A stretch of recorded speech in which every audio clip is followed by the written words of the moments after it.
జ్ఞాన పదాలతో జ్ఞానగీతి పలుకునటే ఆనందలీలా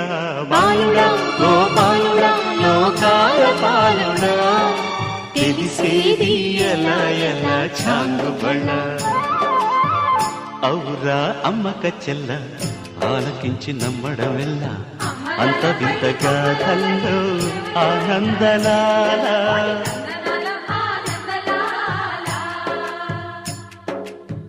బాపురే బ్రహ్మకు చెల్ల వైనవంత వల్లించవల్ల రేపల్లె వాడల్లో ఆనందలీలా